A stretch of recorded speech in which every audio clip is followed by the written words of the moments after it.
मेरे एक मित्र हैं, आपके भी अच्छे मित्र हैं, विशाल मिश्रा उनका नाम है। हाँ इस फिल्म के बाद से मैंने उन्होंने कई बार संवाद किए जी। और एक संवाद का मैं जिक्र करता हूं जिससे आपको एहसास होगा कि क्या बदला आपको लेकर। और ये मैंने उनकी इजाजत लेकर ये बात मैं कोट कर रहा हूं क्योंकि उनकी इजाजत ली है मैंने।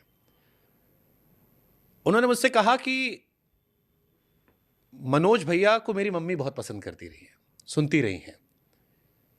फिर एक दौर ऐसा आया कि उन्होंने कहा कि मेरी मां ने मुझसे कहा अब जब मनोज घर आएगा मैं उससे चाय नहीं पूछूंगी।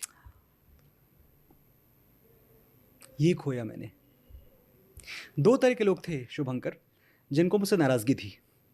एक विशाल की मम्मी की तरह लोग जो मुझे जेन्युइनली प्यार करते थे, जो मुझसे कुछ उम्मीद लगा के बैठे थे, जिनको ये लगा कि अगर मनोज मुंतशिर हमारे श्री राम के बारे में लिखेगा तो कुछ अच्छा बनेगा, और जिनको शायद जो टेक्निकलिटीज़ होती हैं कि एक फ़िल्म कैसे बनती है, ये सरल लोग हैं, ये सहज लोग हैं, ये भोले लोग हैं।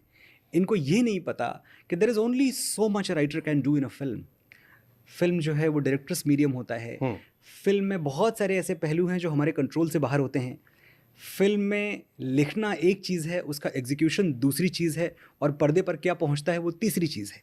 तो ये जो भोले भाले लोग हैं, विशाल की माँ जैसे, ये जो प्यारे सीधे सच्चे लोग हैं, इनको ये नहीं पता था और इसलिए मुझसे नाराज़ थे। ये नाराज़ थे कि जो कुछ हुआ तुमने किया, और मैंने इनकी नाराज़गी के आगे सर झुका दिया।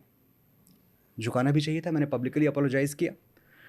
लेकिन ये ना समझा जाए कि मैंने ये माफ़ी उन लोगों से भी मांग ली जो एक षड्यंत्र के तहत मुझ पे पत्थर फेंक रहे थे, क्योंकि उनकी तादाद भी बहुत ज़्यादा थी। वो लोग जिन्होंने कभी भगवान श्री राम को माना ही नहीं, जिनका रामायण और राम में विश्वास नहीं रहा, जो रामायण जलाते रहे, फाड़ते रहे गलियों में, जो राम मंदिर का जब केस चल रहा था कोर्ट में तो खड़े होकर ये चैलेंज करते रहे कि पहले ये प्रूव करो कि राम हुए थे कि नहीं हुए थे, वो अचानक श्री राम के कस्टोडियन बन गए। अचानक लगा कि सबसे ज़्यादा दुख इन्हीं को पहुंचा है। तो वो जो राजनीति से प्रेरित, वो जो मेलाइस से प्रेरित लोग थे, मैं झूठ नहीं कहूँगा, मुझे उन पर गुस्सा भी बहुत आया।